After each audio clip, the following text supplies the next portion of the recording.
Does it come naturally to you? Is that a God-given right? How's your financial health? Have you actually wondered, what does that mean to be financially healthy? We go to doctor's office once a year to get our health checked up. Hi, Richard. Thanks for hopping on.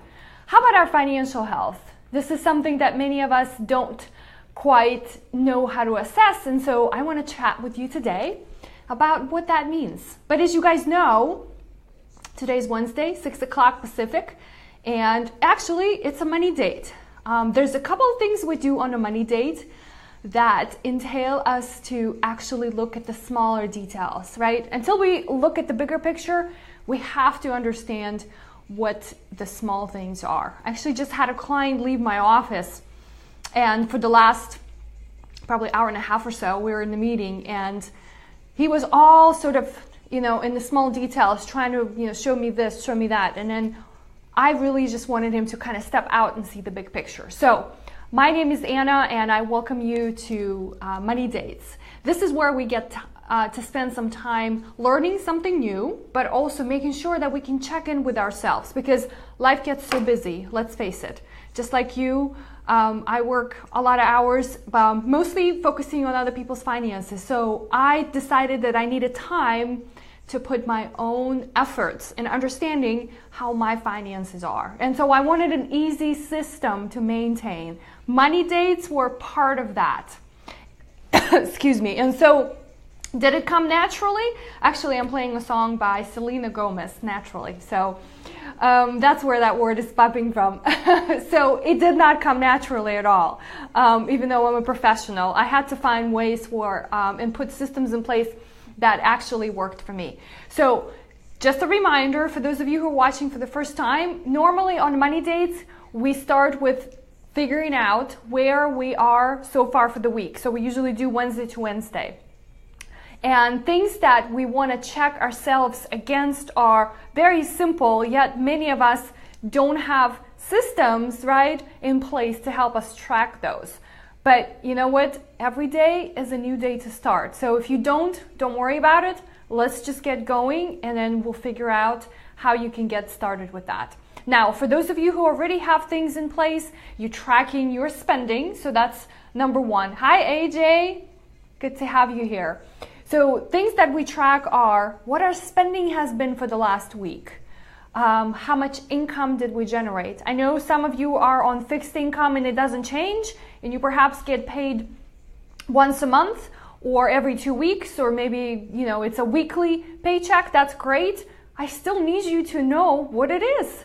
You will be surprised how many questions I ask of clients, and how many clients I actually ask this question, and they say, what is your income? How much money do you make? It's a hard question to answer a lot of times. So, and for us, those of us who actually are on variable income, it's probably even harder. So, but you gotta track it, my friends. All right, so our spending, number one, how much income did we earn, number two, and what is our savings goal? It's a reminder. I don't know if I've shared this with you before, but I will today. I actually write my goals twice a day. My personal goals, my business goals, anything that I want to accomplish, I write them twice a day. In the morning and before I go to bed, along with the gratitudes that you guys are aware of. Hi, Robin. Good to have you. Hi, Amy. Good to have you guys here. So it's a reminder, because our mind tends to focus on something else. I'm actually reading a cool book right now. I'll share that with you.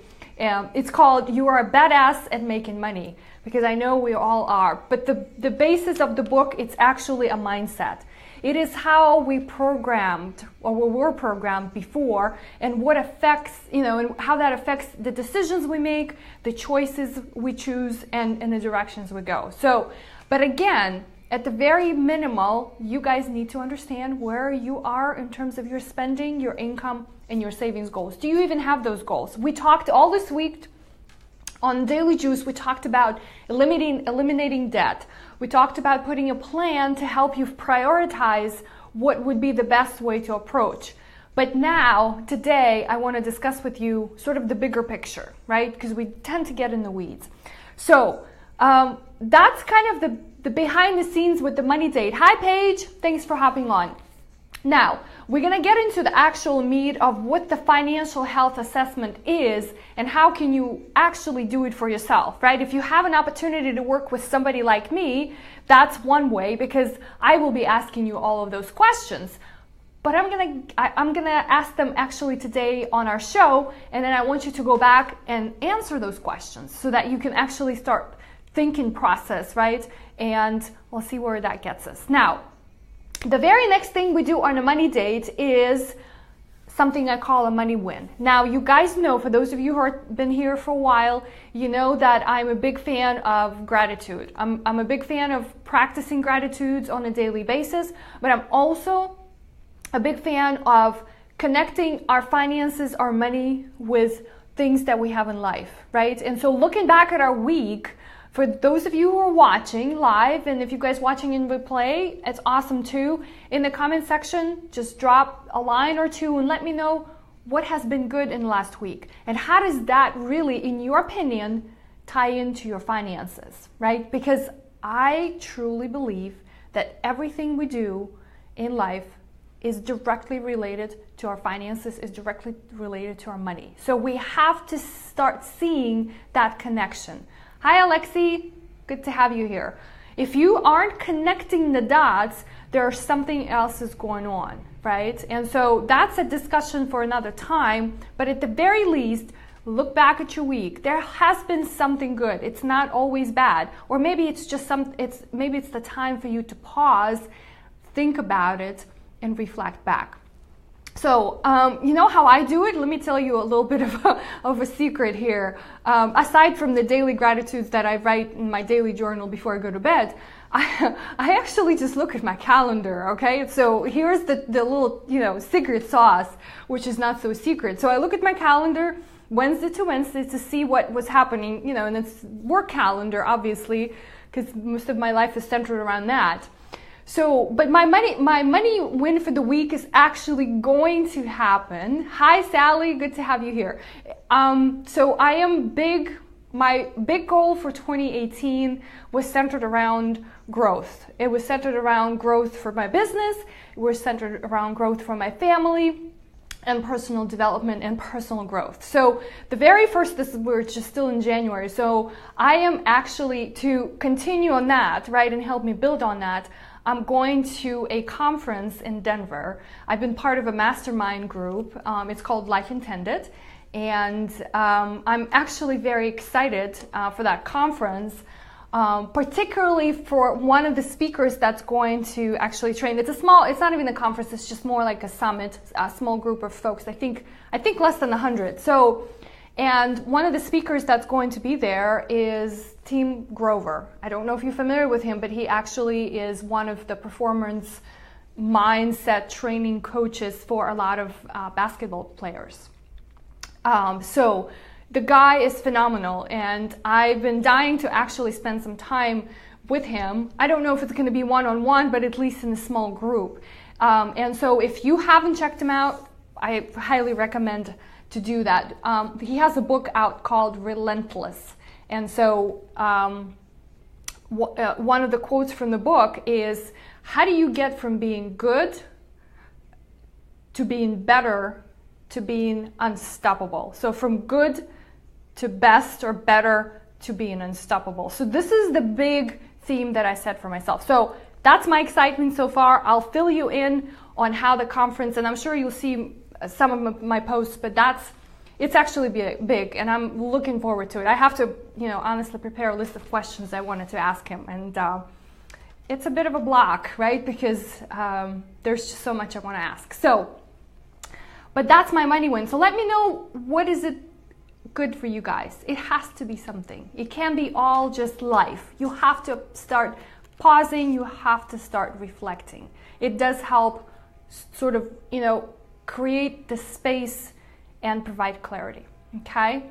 So I want to get into our main topic of the discussion, which is financial health. So at the very minimal, you guys do this, I do this, we go to the doctor's office once a year to get our physical, right? They draw blood, you give a urine sample, and then off you go, right? Perhaps maybe there's more visits to the doctor's office throughout the year because you have complications or you need medications and things like that. That's also normal. But how about our financial health? And what does it actually mean, right? I always ask you every week to look at your basic things. I ask you to look at the spending. I ask you to look at your income and have your savings goals. But there's more to that, right? So we've never really gotten to understanding what is more in something called a financial plan, right? Or financial roadmap that you create for yourself. So the very first thing, that's the first step that I take with all of my clients, is to actually create something called a financial statement, right? So you guys are really good. Hi, Archarna. Yes, prevention is worth a pound of cure, for sure.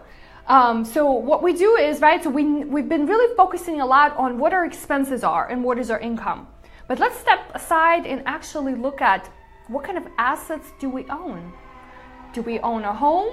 Do we own savings accounts, investment accounts? Do we own real estate properties? Do we own businesses? Do we buy any Bitcoins?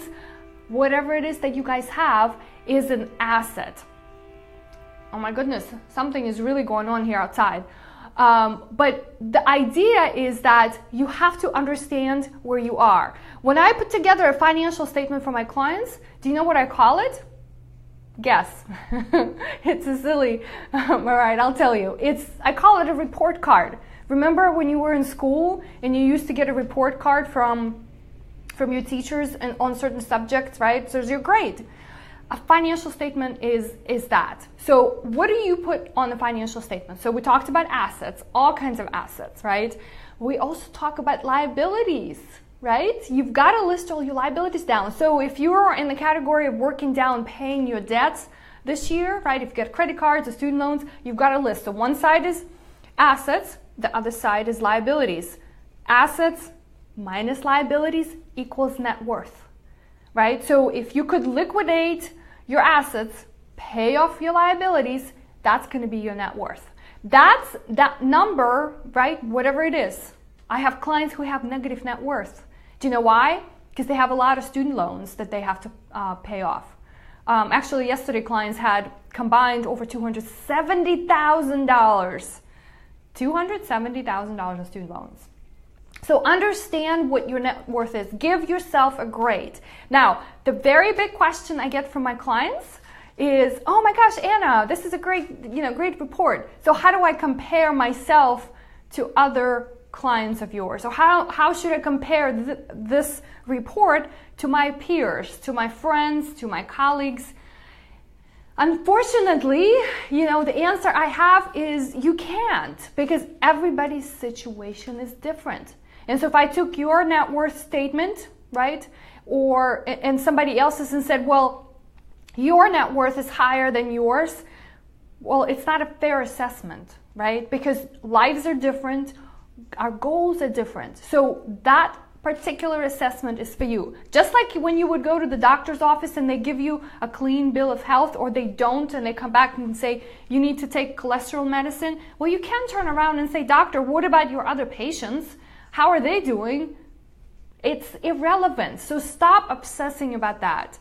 Hi Jennifer, good to have you. So have goals that surround your net worth, right? Have a goal for that, and once you track that, then you can give yourself a grade. Then you can find out whether you are actually making progress. So at the very minimal, if you've never done this before, this is the first step. What is your net worth, okay? And then, so I usually have that updated for clients once a year. That's probably good enough. Now, there are plenty of programs out there that have the actual live financial statements that you can generate, right? Because your account balances change on a daily basis, so you can kind of have that live picture. Again, for those of you who are here regularly, going back to tools that I use to track spending, income, the income and actual savings goals, I like Mint.com. Personal Capital has that feature, but it also has a balance sheet or financial statement is one of the features. So having that gives you the live picture that you can have. But at the very minimal, make a list of all your assets, make a list of your liabilities, subtract one from another, and give yourself a grade. So that's a starting point, okay? We can only know if it's gonna improve if we come back. Let's come back in 6 months and give ourselves a grade and see how things are progressing. It may be just a small change, but you know what? A lot of times, that's all you really need to see is a small change in order to feel accomplished, in order to feel that you're moving in the right direction. And sometimes I need those reminders myself, whether it's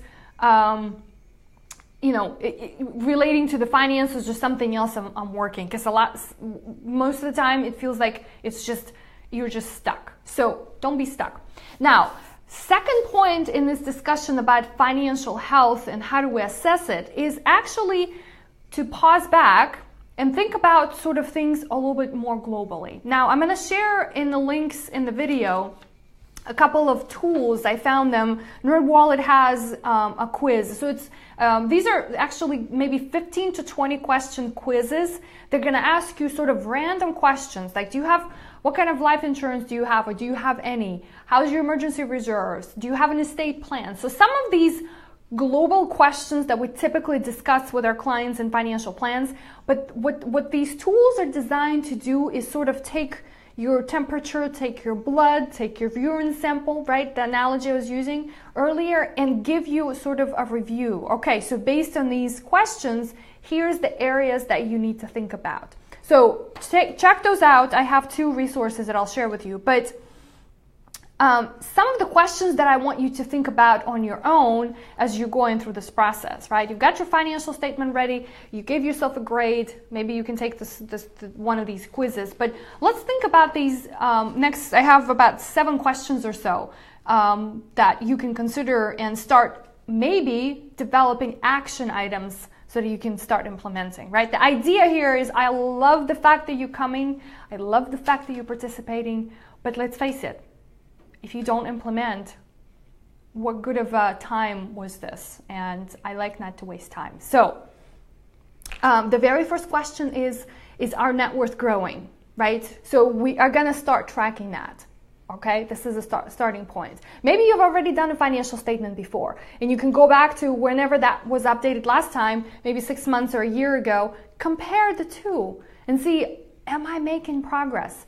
Maybe it has not grown because you've added assets, and that's okay, but you need to understand why, okay?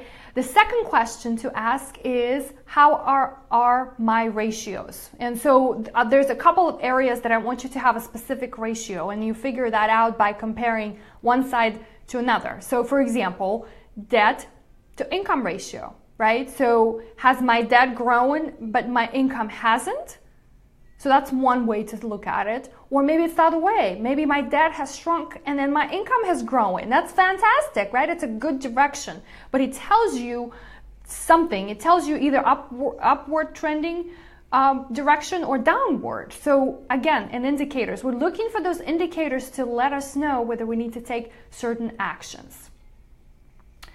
So that's question number 3. Okay, so our chart is saying student loans are a drag on your finances. Right, and that's the date. Okay, so what debt should be paid first? The highest, then the snowball. How much emergency fund? Do you build emergency fund? Okay, yes, I can definitely talk about some of these questions. So let me get through these questions and then I'll come back. Maybe I'll answer some of them as we go. So how is your spending? Again, I'm asking you to track some of these on a weekly basis, but in a global picture, right? Because we're looking at this from the 360 degree. How is your spending, right? Has it changed from the year ago? Is it more? Is it less? Like, how confident are you feeling about it? Do you even know what it is? All right. Question number 4, has your life changed? This is a question that we get to ask all of our clients. Do you know why? Because if your life has changed, most likely the circumstances around how you spend your money, around how you save your money. Hi, Henrique, good to have you here. Around what your focus is also going to change. So look at the life transitions. I mean, there are great life transitions such as getting married, having kids, retiring, but there are also tough life transitions, right? Losing a loved one, losing a job, getting sick. So all of those things are constantly happening to us. So what has changed for you over the last 12 months that you can look back and assess and say, all right, well, this is why my goals weren't met, or my, if you had targets of how to grow your savings accounts, right? For example, and you look at your financial statement and say, well, I was supposed to be at this mark and I didn't get there. What has caused it? Because that's one way, again, another indicator so that you can compare and take action items going forward. The next question is a bit of a different discussion, is, are you adequately insured? And it's a very broad question, right? And how do you even know if you're adequately insured? But it's very minimal, right? You can look at your insurance programs. I'm talking about automobile insurance, homeowners or renters, enough liability coverage. Do you have an umbrella policy? How, or if you're missing coverage in any of these areas, right? Because we need to protect our property, right? All those assets that we're talking about on the financial statement. So how much protection do you have in terms of these different insurance coverages, right? We can spend a whole hour just talking about all of that, but at the very minimal, are you adequately covered? You can also have a discussion with your insurance agent and say, hey, it's been a while since you've reviewed my policies. Can you see if I'm up to, whatever the cost of, increased coverage is? That's the very first step. You can also reach out to an advisor, right, who's not associated with selling insurance products to give you more objective advice, but at least if that's what your, resources are. So we know that we have to insure property. Well, how about insuring ourselves? How about making sure that if something were to happen to us, our family is taken care of, right? So I'm talking about life insurance. If you have dependents, I'm talking about disability insurance. A lot of these policies and products are available through your employers. But again, guys, my big question is, do you have enough coverage? Just because you have it doesn't mean it's enough. So at the very minimal, let's find out whether you have enough coverage. Maybe it's time for you to enroll if these are the benefits that are being offered to you as an employee. I know most of you would have a health plan, right? That's sort of the first thing that everybody jumps on is, all right, I'm gonna get the health insurance because we feel like that's important. But all of those other pieces are just as equally important because you never know what is going to happen. So take a look at your insurance coverages. Here's another tip. Actually, I just thought of it as I was discussing it with you. Can you go out and get quotes? Maybe you are adequately insured, but can you go out and get quotes from another insurance company and see if you can save some money and maybe get better coverage? Maybe it's not about just savings, but can you get better coverage for the same cost? This is something that a lot of us don't think to do. We've got the coverage, we're done, we're good, never have to look at it. I think it's a mistake. So I challenge you to see what else is available out there. Now, next point, I got two more. So estate planning. This is not the area of the financial plan that I typically address, but let me correct it. It's the area that we address quite a bit in the financial plan. It's something that I can't produce for you because I'm not an attorney, and we need to have an attorney draft legal documents. When I'm talking about estate plan, right, and for some of you be like, oh my gosh, it sounds too sophisticated. I don't own a lot of assets. I have debt. What estate plan are you talking about, Anna? I get it. And it's just a term that describes there's three types of documents that you can put in place that will address concerns such as what happens if you can't make financial decisions on your behalf. Like, who is going to do that for you? So, I mean, again, I'm talking about some of the worst case scenarios. Who's going to make health decisions on your behalf when you can't do that? You're not dead, right? We're not, distributing your assets just yet. You're still here, but you can't do anything. And then obviously the third one is the will, right? The first one was Advanced Healthcare Directive for medical decisions, power of attorney for financial decisions, and a will that typically states, here's what you do with my property when I'm not here. So how do you have those documents? Have you thought about those documents? Have you thought about not even the documents? Have you thought about those kinds of questions? What if you have kids? What if you have dependents, right? People that depend on you Wouldn't you want to have your wishes be written down just because you thought about them or haven't? But if you don't put it in writing, it almost doesn't happen the way you want. So you don't want, for example, where I live, the state of California, to decide some of these matters for you, or whichever state you live in, Maryland, DC, Virginia, and elsewhere, New York. So that's the tough question, right? But again, this is one of the check boxes you have to have on your financial health assessment form when you're going through it. And perhaps this is the biggest one for most people, because I think the latest statistic is that more than 50% of people in this country do not have a basic will, power of attorney, or advanced healthcare directive. So something to think about. Hi, Lyonya. Thanks for hopping on. I'm going to see if I can go back to the questions that I can't scroll here.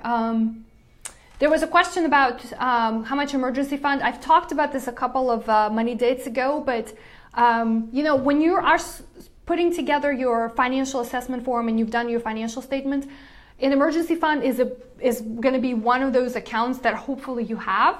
So a rule of thumb for how much you need to have in it is kind of varies on your circumstances, but at least 3 months worth of living expenses, right? So it's 3 to 6 months worth of living expenses. Can you look at your situation and say, all right, well, if there's an emergency and I can't work, how long will it take for me to get back to work, right? What if you lost your job? What if you got sick? And these savings that you're supposed to have aside for emergencies, how long are they going to last me? If it seems like it's more on the 4 to 5 months to 6 months timeline, then that's what you need to have, right? So if you, like, one of the good examples I have is in the Maryland, DC area, I have a lot of federal employee clients. So those folks have more of security, although we probably are laughing at this, right, with the recent government shutdown.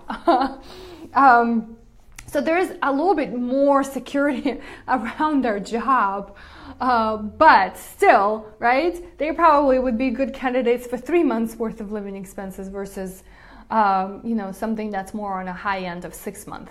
Now, there was also a question about, which debts to pay first. Obviously, would like to focus on the ones that have higher interest rate, right? And focus on, if you have extra discretionary dollars that you can devote to that every month, focus on paying that off first. Student loans is a whole different subject that I want to get into at another time, because there are different ways of how you can approach student loans, especially when you have gigantic balances, right? Like my clients that I saw yesterday. So they actually are going to work towards forgiveness programs, right? And so there are programs that you can get on or work for federal government or nonprofit organizations that for a number of years that will actually help you pay off the loans by forgiving the balances. But it's a whole, not even an hour, it's probably days worth of conversations. So I hope that answers your question. So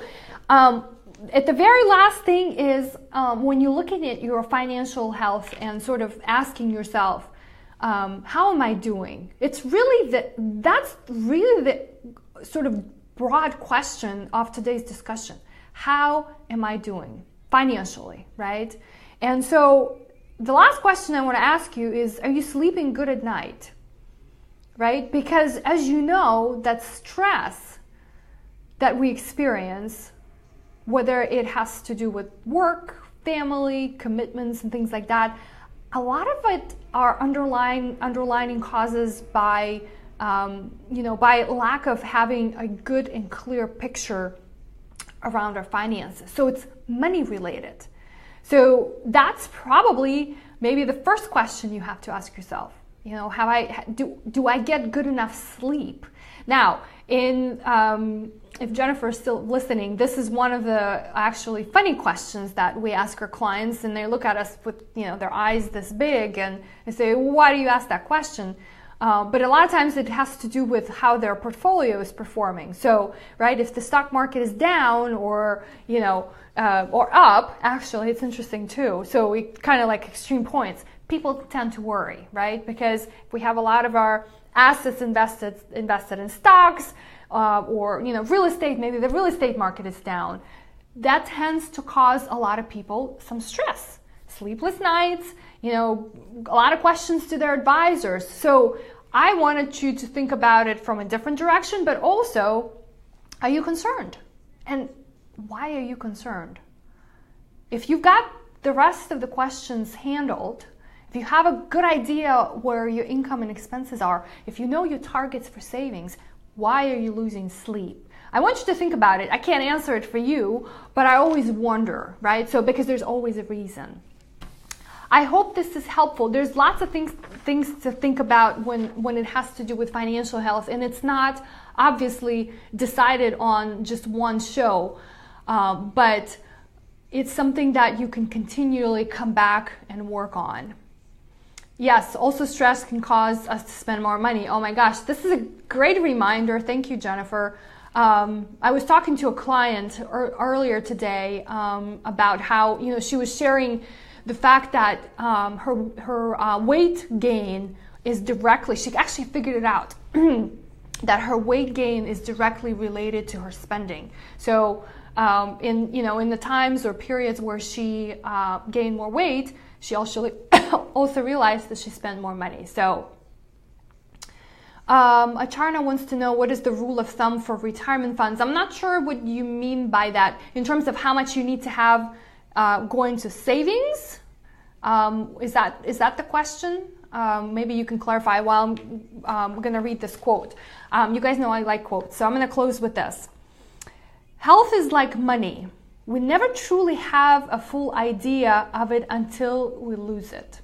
So I hope that we never find ourselves in that situation where we're at a loss with our money. But we are better off, as you guys know, if we stay on track. Okay, so the question is, what is the rule of thumb for retirement funds, or how much to save?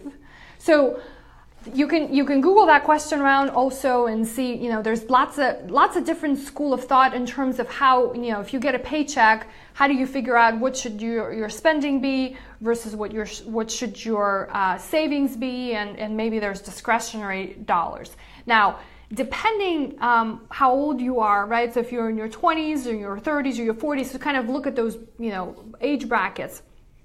Obviously, it all ties into a more complex calculation in terms of what what kind of retirement you're planning for. When do you want to retire? What kind of lifestyle you want to have?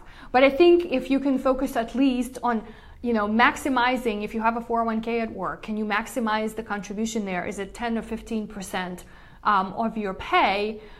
Could that get you to be on target with your financial goals? It's almost like working it backwards. It's like, I want to retire at 55. My client earlier today, he's 53. He said, I want to retire at 57. So I'm like, okay, 57 it is. You're 53 now.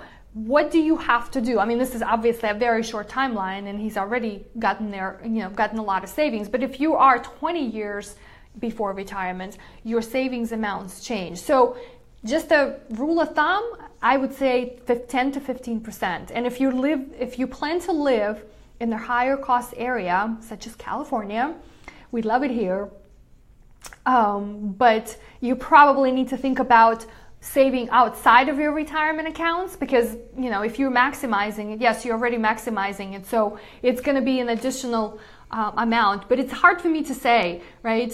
Some people have 40% savings rate when I look at their, their overall spendings. But again, it's not just that, right? You can have that specific rate for yourself, but how is that really getting you closer to your goals? And that's the kind of approach I take when we sit down for looking at the overall, full comprehensive plan. Because it really, just like the net worth statement, right? You can't compare it to your neighbor, you can compare it to your, family member. It all differs. So I hope that gives you some clarity around it. Sit down, Acharna, and think about your goals. I think that would be a good start. What is it that you want? That's the big question I have for all of you. All right, guys, thanks so much for watching. I appreciate your questions. Good to have you here. I hope this is helpful, and I would love to see a lot of improvement around this financial health assessment a year from now. Take care.